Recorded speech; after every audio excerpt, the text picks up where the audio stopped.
tidak menyadari ya, karena sebenarnya nggak terlalu cepat.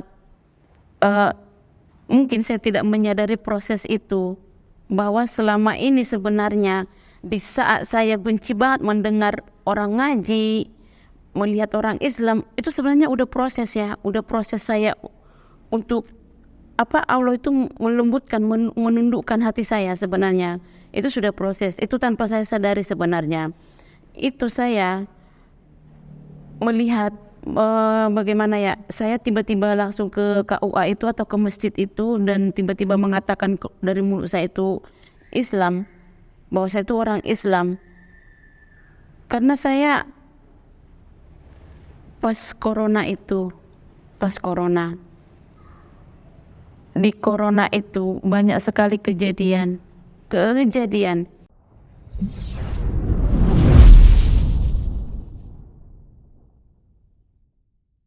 Bismillahirrahmanirrahim. Assalamualaikum warahmatullahi wabarakatuh. Alhamdulillah rabbil alamin. Kepada seluruh jamaah Indonesia Ngaji Cerdas dan subscriber, seluruh penonton dimanapun Anda berada, terima kasih sudah mensubscribe dan menonton dan jadi pelanggan setia di Ngaji Cerdas channel YouTube. Pada hari ini saya akan mereferensikan sebuah produk yang sangat alami dan bagus sekali kualitasnya, yaitu adalah NK Natural Deodorant Spray, membuat badan kita semakin wangi dan jadi tidak bau badan. Yuk, kepada seluruh penonton pemirsa dimanapun Anda berada, kita beli NK Natural Deodorant Spray ini.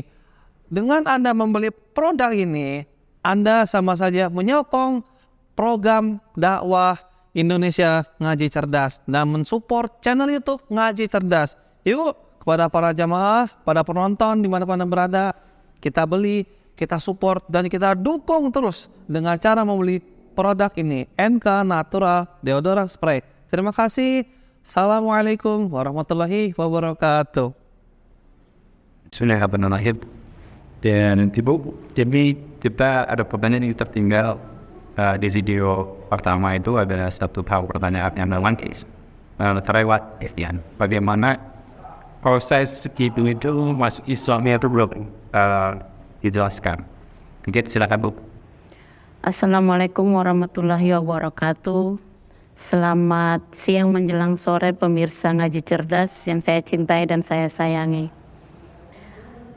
Proses saya masuk Islam itu sangat panjang sekali. Waktu corona kita sudah tidak ibadah ya, sudah tidak ibadah di gereja. Jadi kita streaming. Waktu saya di rumah itu sebenarnya ngedengar orang ngaji itu ada rasa takut di hati gitu. Waduh, kok saya ngedengar suara ngaji itu kok merdu sekali gitu. Kok enak banget, kok nyaman gitu, tenang hati ngedengarnya gitu. Saya takut, jangan-jangan nih, saya ntar masuk Islam nih, jangan-jangan ntar saya masuk Islam nih, gitu ya. Saya ketakutan sendiri dan lama-lama makin senang saya mendengar ngaji itu. Udah begitu, saya mimpinya saya pakai gamis cakep banget. Pakai gamis cakep sekali, 2 kali tuh mimpinya. Nah, udah begitu saya nggak tahu kenapa, saya tiba-tiba pergi ke KUA di Alam Sutera sana. Di KUA itu saya ditanya, ibu mau mengurus pernikahan? Oh bukan, saya mau masuk Islam. Masuk Islam bukan di sini Bu, di masjid sebelah katanya. Saya pergi ke masjid itu, terus saya bertanya dengan orang, Pak, siapa yang bisa masukin saya Islam? Saya nggak pakai kerudung loh, saya pakai baju biasa ke sana karena saya memang nggak paham. Saya nggak bertanya-tanya dulu dengan orang-orang karena memang itu gerakan hati saya sendiri. Saya ke sana ke masjid itu. Di masjid itu diarahkannya begini. Lalu saya ke Pak RT minta surat pengantar sama ke Pak RW, lalu saya urusin semua foto, KTP apa segala macam saya urusin. tapi tidak berjalan karena ada kendala sedikit yang saya tidak boleh ceritakan. Sudah begitu, setelah beberapa lama saya setiap ketemu dengan orang, saya sudah mengatakan kalau saya ini sudah Islam meskipun saya belum syahadat. Saya sudah Islam, saya sudah masuk Islam. Terus setelah 4 bulan kemudian itu sudah melewati puasa, udah melewati lebaran itu, jalan 4 bulannya ini. Setelah habis lebaran itu sayanya sudah semakin gak kuat, kayak mau meledak gitu, pengen Islamnya itu. Coba dulu tanya di Kronjo gimana, ada nggak di sana yang bisa tapi punya sertifikat Islam nggak? Nggak ada, karena di sana daerah begini gini. Oh nggak, saya maunya saya sah, saya maunya saya benar-benar asli gitu, nggak mau Islam KTP aja. Saya harus ada bukti sah dari pemerintah bahwa saya ini Islam. Ngajak saudaranya untuk searching lah ya, kalau di handphone itu Mualaf Center, dapat itu Mualaf Center Malang. Dan proses saya disahadatin itu agak tertunda, tapi mengambil inisiatif jangan menunggu besok sahadatin dulu di sini, nanti sahadat ininya di sana. Lalu di rumah itu saya nggak punya apa-apa, nggak punya kerudung, nggak punya persiapan, pokoknya saya nggak punya. Lalu saya minjam kerudung tetangga saya untuk disahadatin itu. Lalu pas hari hanya saya di sana di Jakarta, saya minta ibu-ibu pengajian di sini untuk jadi saksi saya dan orang yang tertua di sini. Lalu setelah di sana disahadatin, benar-benar saya meledak loh nangisnya. Setelah sahadat itu kayaknya lega benar, ya Allah.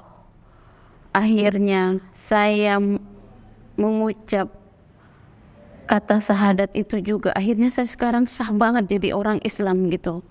Kayaknya plong gitu, plong, lega banget.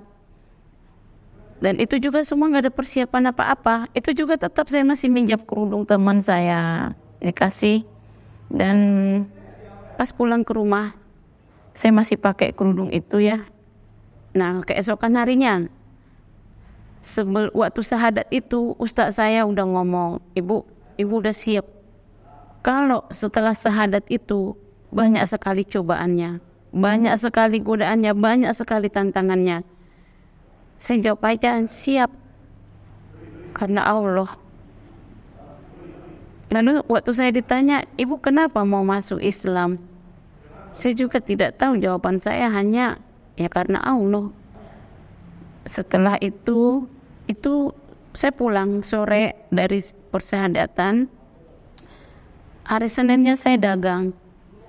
Cobaan pertama ya, parah. Saya dagang itu, dagangan saya diobrak-abrik. Heboh sekali waktu itu sampai di videoin. Saya hanya ngadu sama Pak Ustadz saya sudah tidak boleh dagang lagi. Kenapa Bu? Saya juga tidak tahu kenapa. Saya udah 17 tahun dagang di situ. Tapi baru kali itu saya diobrak-abrik. Ya mungkin ini cobaan. Banyak sekali cobaannya bertubi-tubi terus, banyak sekali. Meja dagangan saya hina, saya coba cari lagi tempat. Ya memang jadi turun banget itu kehidupan saya. Tapi tidak membuat saya surut dan tidak membuat saya untuk mundur.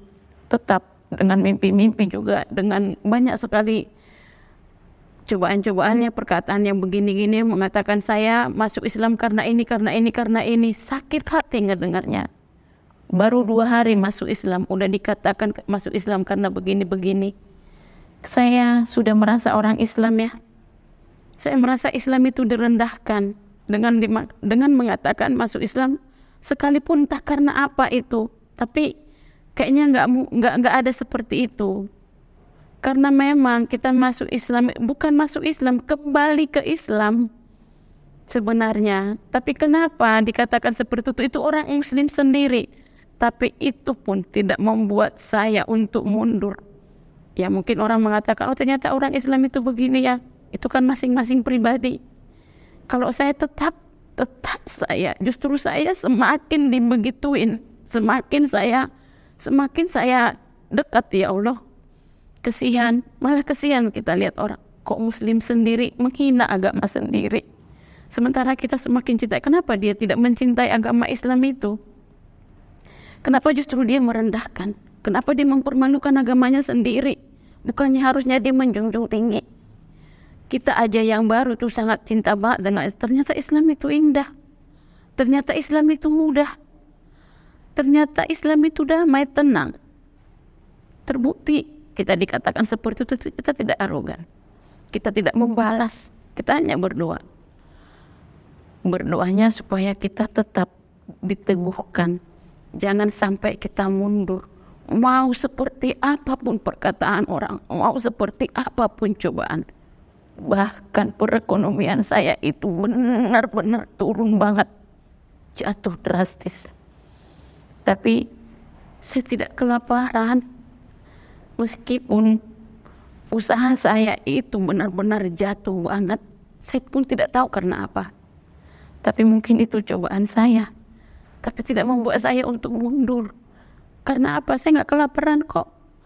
Saya nggak harta saya, maksudnya apa yang saya punya setelah itu tidak ada yang berkurang, dicukupkan oleh Allah meskipun apa adanya, bahkan lebih.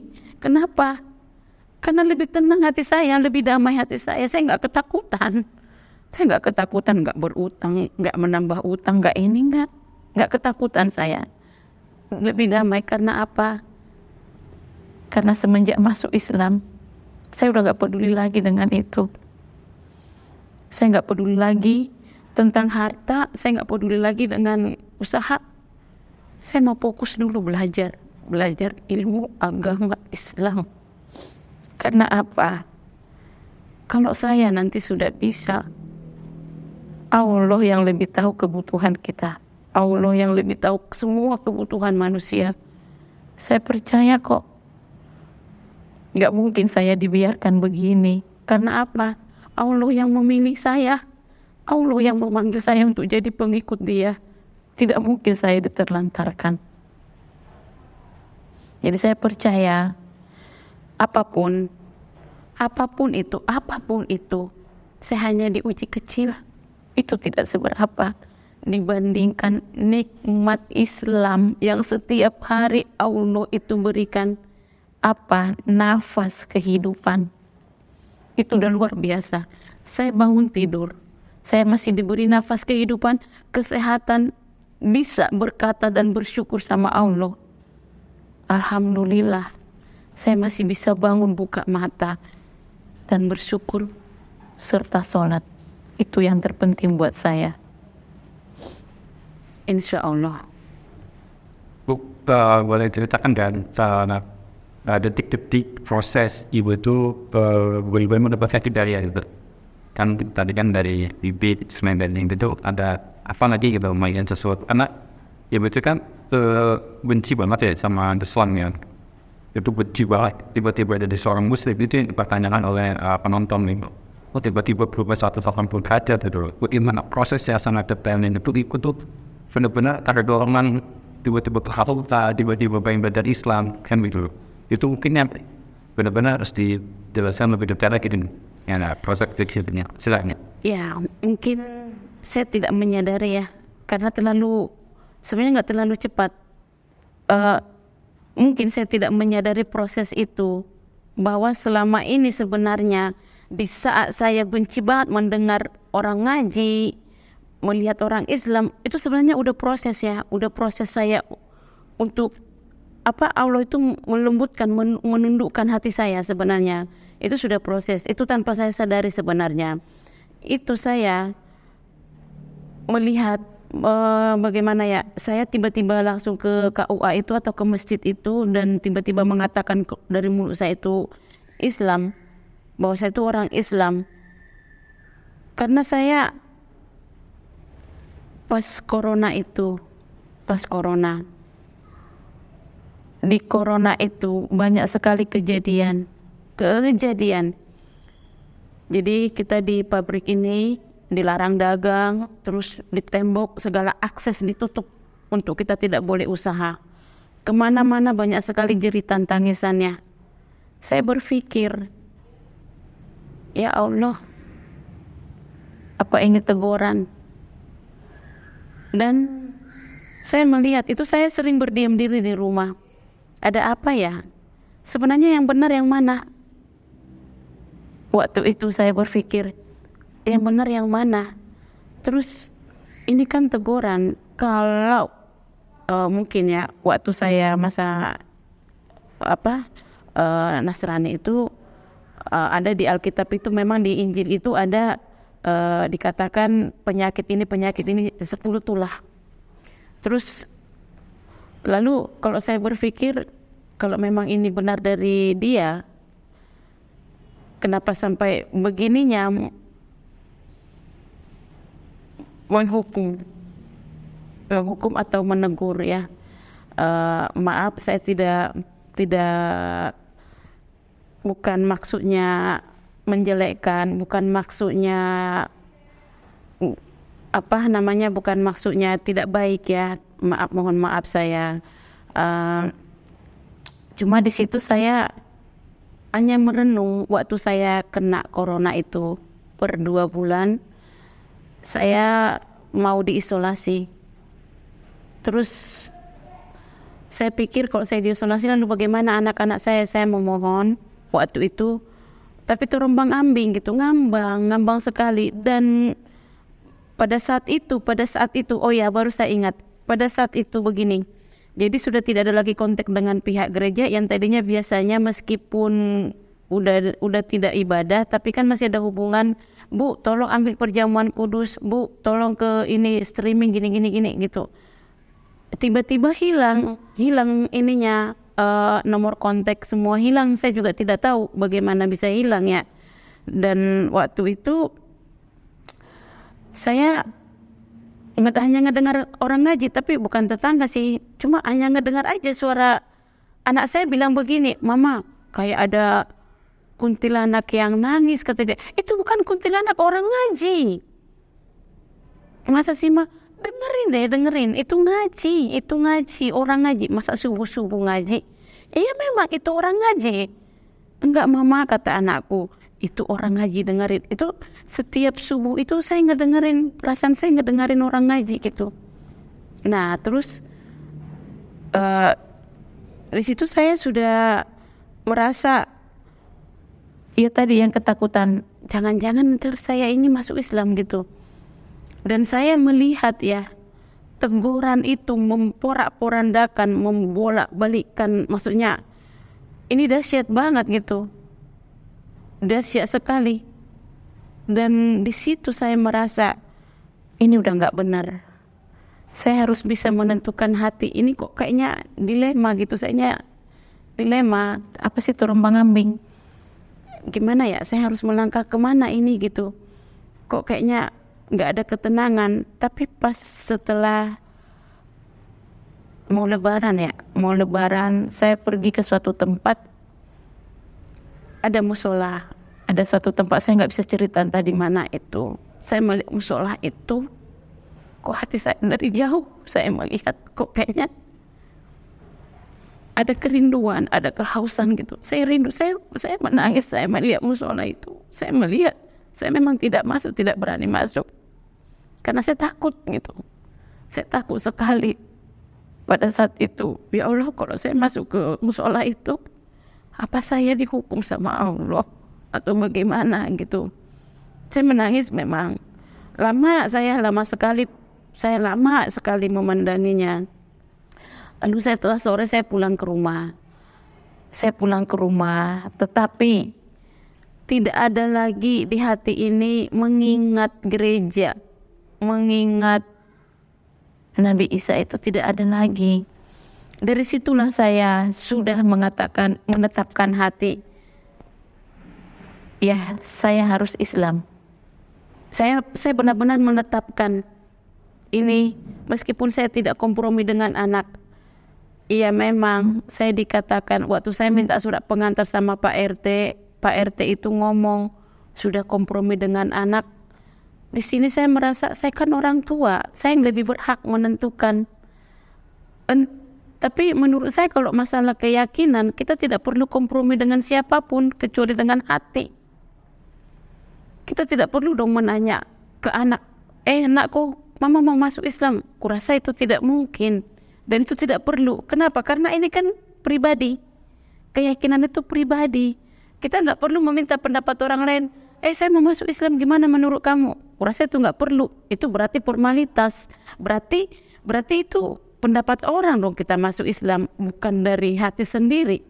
Saya nggak perlu menanyakan ke siapapun. Itu intern pribadi aku dengan Allah. Saya yakinkan saya harus mengikut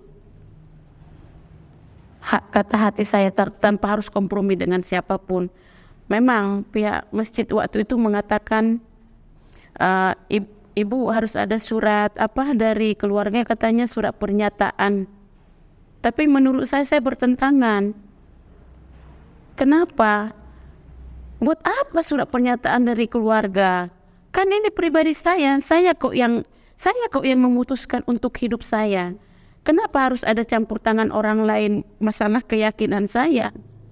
Jadi saya waktu itu tidak menuruti semua itu, tidak minta surat pernyataan atau kompromi dengan anak-anakku atau kompromi dengan keluarga besarku, tidak. Aku berdiam, dalam hati akan aku jalani dulu. Maksudnya setelah aku syahadat, setelah aku sah masuk Islam, aku akan kabarkan, aku akan katakan ke mereka. Bahkan aku mau syahadat pun, mau berangkat syahadat pun, tidak ngomong dengan anakku, mama mau pergi syahadat. Tidak, mama mau pergi dulu ya. Kemana ma? Mau ada acara mama. Nggak ngomong. Bagi saya nggak perlu dulu itu. Saya mau syahadat dulu. Saya mau syahadat, saya mau masuk Islam. Itu urusan saya. Bukan urusan anak-anak, bukan urusan orang lain, bukan urusan orang tua saya. Bukan urusan keluarga besar saya, masing-masing. Yang menentukan, maksudnya yang menjalani itu kan saya. Yang menanggungnya baik benarnya kan saya. Jadi kurasa untuk kedepannya, siapapun yang mau syahadat, siapapun yang mau kembali Islam, jangan takut. Jangan takut. Dan pihak-pihak atau departemen-departemen yang mau mensyahadatin, yang mau masuk Muslim, nggak usah takut dituntut keluarga. Ada Allah yang akan membela kita. Kita kan dipilih sama Allah. Kita kan memenuhi panggilan Allah. Kurasa Allah tidak akan tinggal diam kok. Mau semua perang melawan kita. Karena ada Allah. Kita mengandalkan Allah, jangan mengandalkan manusia. Nggak usah takut. Kita bakal dituntut ini, dituntut itu. Apa ada hukumnya? Kalau masuk Islam bakal dituntut, ada.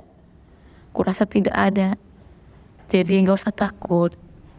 Itu jadi saya di situ memberanikan diri benar-benar karena saya memang dapat hidayah masuk Islam karena benar-benar karena Allah.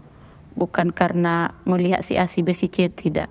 Kalau saya mau melihat si A, si B, si C, itu enggak, itu akan memundurkan saya.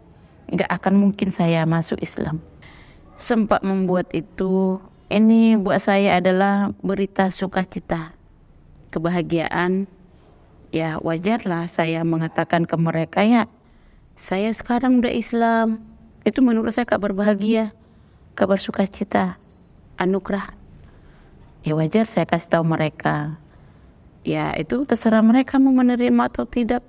Mereka geger, ya mereka geger sendiri. Iya kan? Bukan masalah toh. Apa mereka rugi? Apa membuat mereka kehilangan harta benda saya masuk Islam? Atau teman-teman saya, orang-orang di gereja, saya dikatakan menjual agama? Apa mereka rugi? Apa selama ini saya nyusahin mereka? Apa selama saya Nasrani nyusahin mereka? Kurasa tidak. Atau setelah saya masuk Islam, atau saya waktu mau syahadat itu saya ngerepotin mereka nggak? Ayo kalian semua harus urusin aku begini. Apa ada? Tidak ada.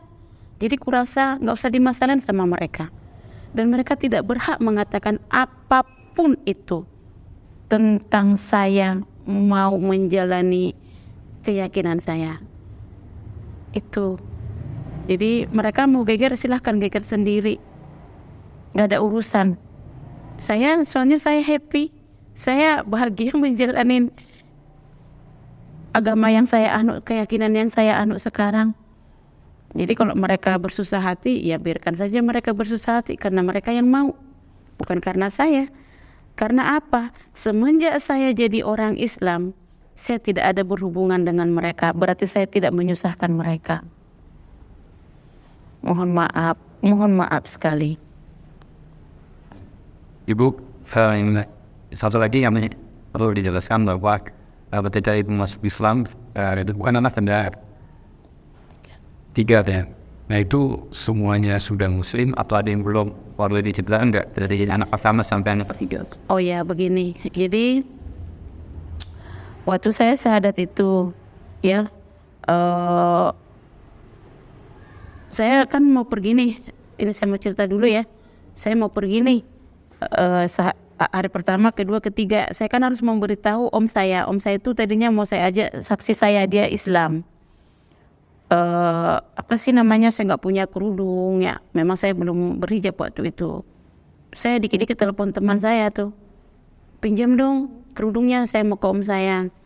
Nah terus waktu itu saya harus cepat mengurus dokumen saya, ganti KTP, bukan ganti KTP, mengganti identitas agama saya.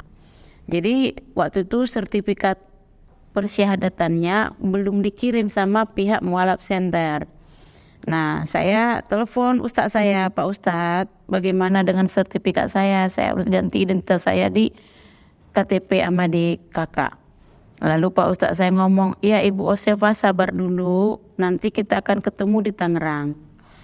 Iya, pas hari hanya tanggal 25, 2 minggu ya setelah saya syahadat itu, kami mau ke Tangerang Bu, nanti kita ketemu di Hotel Sahid. Saya pikir beliau memang menginap di Hotel Sahid untuk mengantar sertifikat saya. Lalu saya ajak anak saya, sebenarnya saya ajak nih, kakak, abang, anak saya yang pertama cowok sama yang paling kecil tuh, karena waktu itu kan hari guru, anak saya yang kedua itu ada acara di sekolahnya. Saya ngomong, abang, dedek, temanin mama yuk ke Hotel Sahid. Mau ngapain mak? Mama mau ngambil sertifikat. Mama gak ada teman, iseng.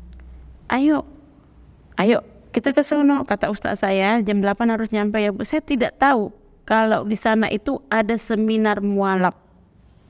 Yang para mualaf itu seminar di sana disponsori sama Dompet Duapan. Ya udah. Nah, pas kita ketemu di sana, kita ikut acara, itu 2 hari acaranya. Kita ikut acara, kan kita isi daftar hadir ya.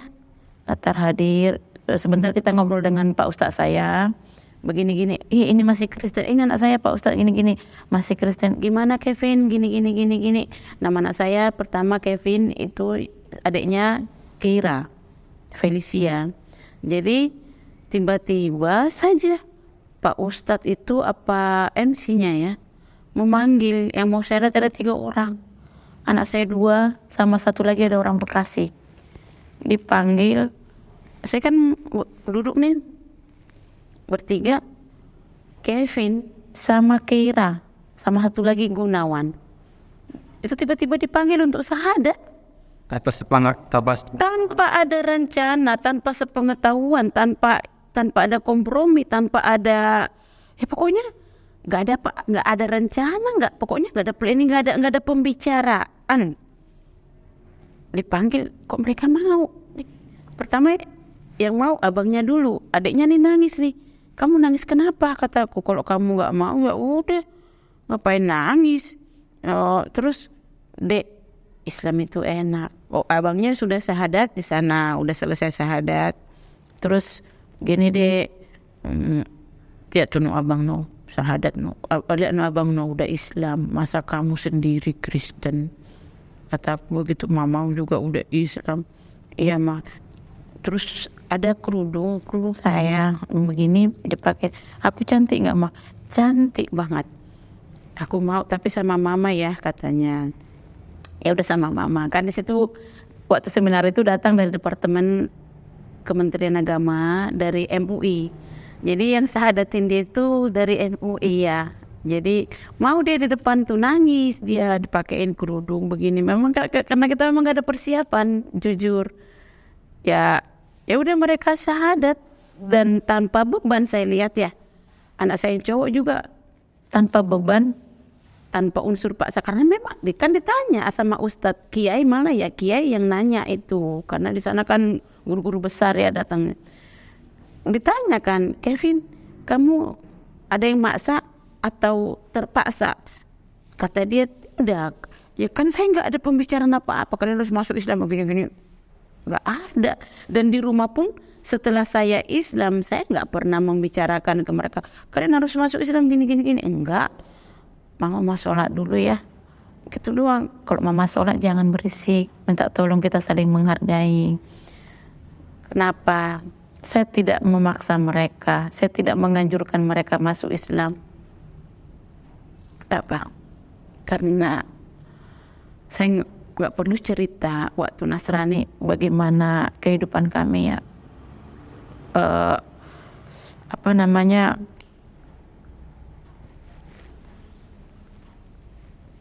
Ya. Jadi saya hanya berpikir, ya Allah, benarkan dulu saya, biar anak-anakku contoh, biar anak-anakku lihat. Jadi saya tidak mengatakan apapun ke anak-anakku. Saya terus membenahi diri, saya terus belajar, saya terus berusaha keras untuk benar dilihat anakku jadi orang Muslim. Saya belajar bekerja keras banget, saya fokus banget saya untuk menjadi orang Islam yang benar. Dilihat anak-anakku, saya belajar, terus belajar. Saya tidak tahu ambil wudu yang benar, saya tidak tahu sholat yang benar. Tapi saya selalu berdoa, ya Allah. Saya belum tahu doa sholat itu, tidak tahu. Doa saya hanya apa? Ya Allah, beri saya kemudahan untuk menjalankan sholatmu. Ya Allah, setiap saya sholat itu doaku, itu doa terus doaku. Saya setiap sholat ambil buku tata cara sholat yang benar. Dikit-dikit akhirnya itu saya dapat di print doa sholat itu semua, sampai itu saya tempel di tembok untuk saya mudahkan dan anak saya mudahkan untuk membaca doa sholat itu untuk kita cepat hafal. Saya hanya minta, ya Allah, saya mohon tuntunan dan bimbinganmu agar semua karakterku, lisanku ini bisa dilihat anak-anakku atau orang lain, agar mereka yakin saya ini memang benar-benar seorang muslimah, benar-benar menjalankan perintah Allah. Itu jadi saya tidak memaksa. Setelah anak saya syahadat pun saya tidak memaksa anakku sholat. Saya hanya mengatakan, nak sholat. Saya hanya mengingatkan, nak sholat. Kamu kan Muslim, kamu kan Islam, harus sholat, tidak boleh meninggalkannya. Itu dosa. Ada sebatas itu. Saya tidak mau begini-gini. Yang penting anakku harus melihat aku taat, harus melihat aku sholat dulu. Kalau saya mengajarkan anakku sholat sementara aku tidak sholat, bagaimana mereka mau sholat? Mama aja gak sholat, mama aja gak bener. Saya harus menjaga semua sikap. Setiap saya mulai marah, karena dulu saya orangnya suka marah, suka ngoceh-ngoceh sama anak-anak. Itu setiap mau ngoceh istighfar. Ya Allah, betapa mujarabnya istighfar itu. Betapa mujarabnya istighfar itu, ya Allah. Itu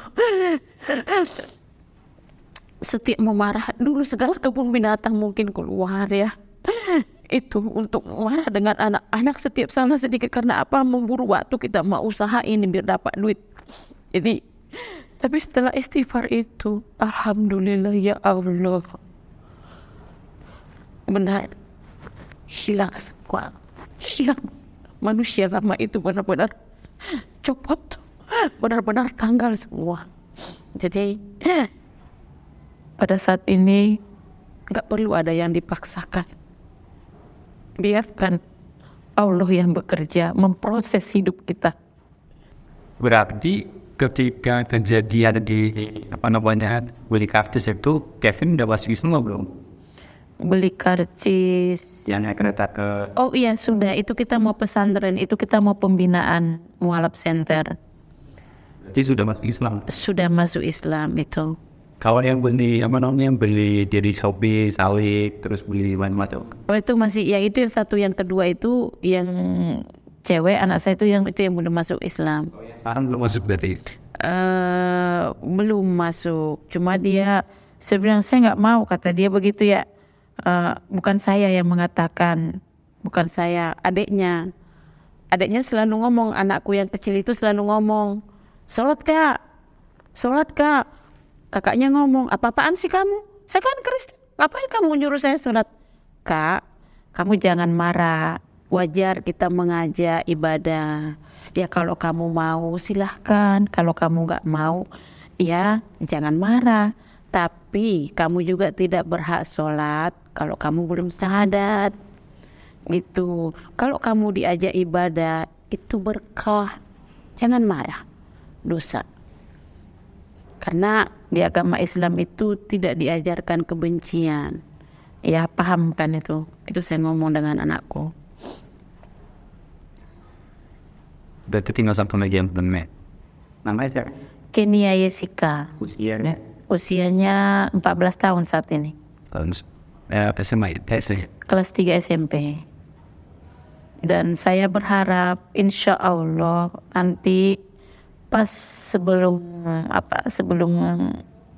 Ramadan ya, dia kan mungkin udah selesai sekolah, insya Allah harapan saya dan doa saya ya Allah, andai kata nih, karena memang saya ngomong ke dia, mama bingung kak ya untuk masuknya kamu ke SMK nanti, kamu, karena harapan saya ini anak harus saya pesantrenin gitu.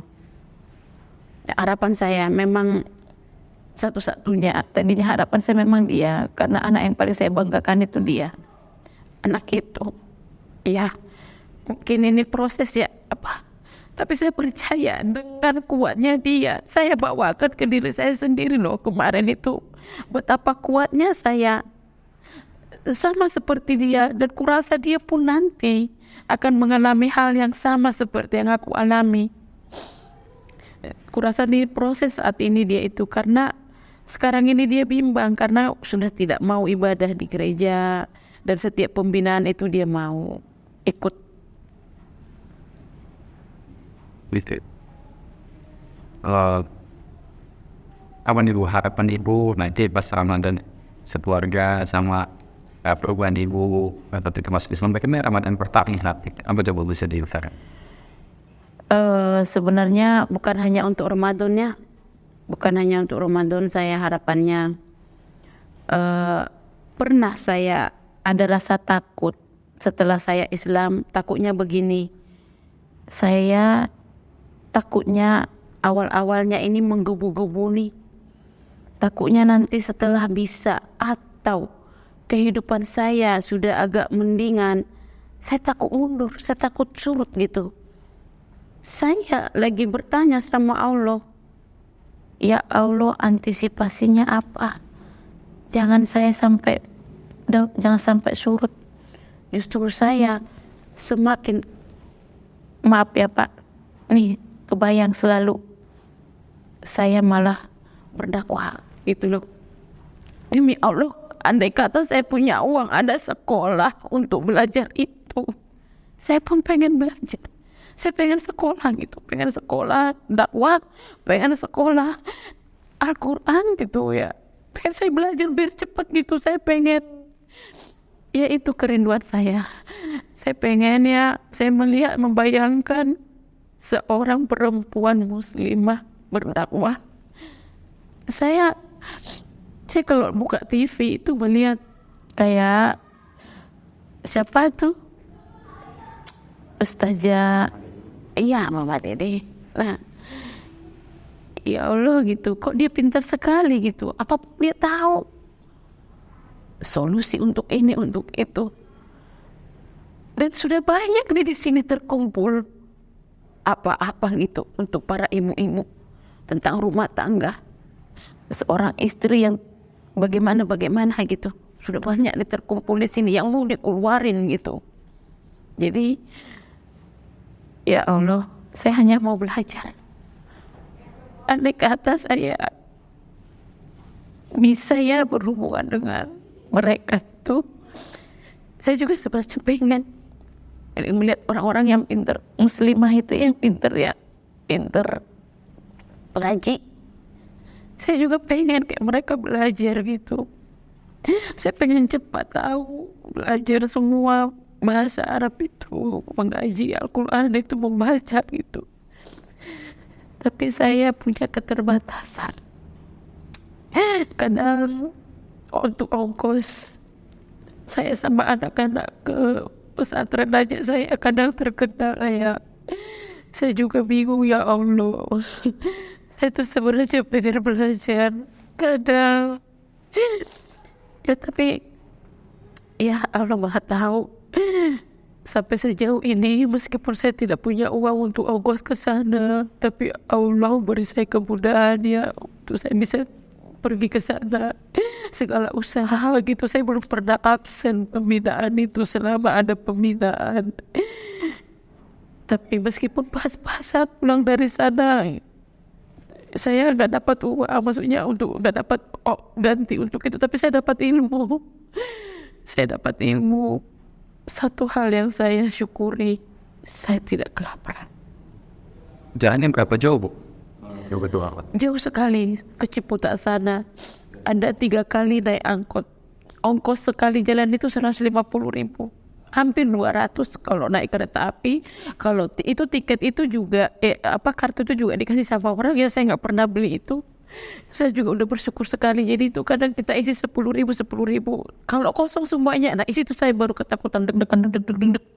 Saya uang dari mana lagi ngisi pulsanya ini gitu. Cuma ya itu dia tadi, saya percaya saya nggak ada kenalan dengan ongkos itu meskipun hanya ini. Tapi sekali jalan saya harus sediakan untuk saya semua itu sampai saya bisa nih sampai di sini. Kalau nggak saya akan tertahan di sana. Saya bersyukur dan saya sudah buktikan ternyata memang Allah itu Maha tahu, Allah itu Maha pengasih dan Maha penyayang. Dia murah hati, dia penuh belas kasihan dan dicukupkan kok. Benar-benar dia lebih tahu kebutuhan kita. Saya sudah buktikan dan saya sudah merasakan kasih sayang Allah itu memang benar-benar luar biasa. Saya bersyukur. Saya tanya, sudah berapa lama berarti di pondok pesantren Dompet Jawa Barat? Sebenarnya kita kan dari akhir November ya, syahadat itu. Sebenarnya mereka itu sudah berjalan. Karena saya masih baru, saya kan tidak tahu menahu masalah handphone ini. Jadi mereka itu ternyata sudah masukin kita ke grup, tapi kita tidak tahu itu zonasi mana, apaan maksudnya gitu. Cuma saya pas terakhir di situ sudah banyak sekali WA masuk, tidak kita buka WA itu. Jadi mohon direspon pas terakhir itu. Nah, saya baru buka, ya Allah. Jadi kita baru mulai dari awal Januari. Dari awal Januari sampai sekarang saya belum pernah merasa absen. Masuk terus saya. Masuk terus. How did you pelajarin? Oh semua itu dikulas habis dari nol ya. Kitab dari Al-Quran, surat hadis. Itu dari zaman Nabi Adam. Awalnya penciptaan pertama manusia itu sama Allah itu udah kan bertahap semuanya dulu gitu. Jadi terkadang kan yang kita pelajari soal sholat. Kadang ya soal surat hadis. Tentang apa sih. Kayak kemarin akidah yang kita bahas, terus ya masalah kebaikan segala macam dan niat manusia gitu, niat kebaikan dan masalah nikmat Islam, kebaikan-kebaikan semuanya gitu. Itu kan saya karena masih baru ya, terus kadang kita belajar ikro dulu kan ya. Alhamdulillah saya 2 kali pertemuan ikro 1 itu alhamdulillah banget. Alhamdulillah sekali. Walaupun ustaz saya ngomong, kamu datang ke sini otakmu kosong. Saya nggak sakit hati. Iya, saya harus isi otak saya ini. Alhamdulillah, saya kebut kerja keras. Alhamdulillah ikro 1. Nah, Alhamdulillah. anak-anak Anak-anak belum. Tapi begini, pasti mereka punya, pasti nanti, maksudnya gini, sudah ada nanti kelas buat dia sendiri, gitu loh. Ya karena apa? Kan rencana kita nih, insya Allah diridoin sama Allah ya. Rencana kita nih kan mau masukin pesantren, otomatis di pesantren pasti lebih ini. Jadi saya mau fokus untuk diriku sendiri dulu, untuk aku sendiri pribadi gitu. Jadi anak-anak biarlah nanti kalau mereka di pesantren ada ahlinya gitu. ya saya baik Bu, ini yang dari penjelasan yang kurang dari jadi sudah selesai dibuat, dan ada yang mau disampaikan lagi ya? Ada yang mau saya sampaikan. Alhamdulillah buat penonton ngaji cerdas. Kemarin itu karena memang saya tidak punya fasilitas ya kayak kerudung ini. Saya memang karena memang benar-benar pengen pakai kerudung, pengen pakai gamis, saya ngutang. Alhamdulillah kemarin ada hamba Allah yang memberikan saya rezeki transfer. Saya lunasin semua itu dan saya bisa punya kaos kaki. Saya beli kaos kaki langsung kemarin. Begitu saya cairkan uang itu, saya berterima kasih sekali. Saya doakan semoga Allah membalaskan berlimpah-limpah, diberi kesehatan, ditambah-tambahkan rezekinya, usahanya, semuanya. Amin ya rabbal alamin. Terima kasih buat penonton ngaji cerdas. Mudah-mudahan tayangan kali ini bisa melengkapi tayangan yang sebelumnya, dan saya mohon maaf bila ada kata-kata saya yang kurang berkenan atau tidak pantas. Mudah-mudahan kedepannya jadi lebih baik lagi. Wassalamualaikum warahmatullahi wabarakatuh.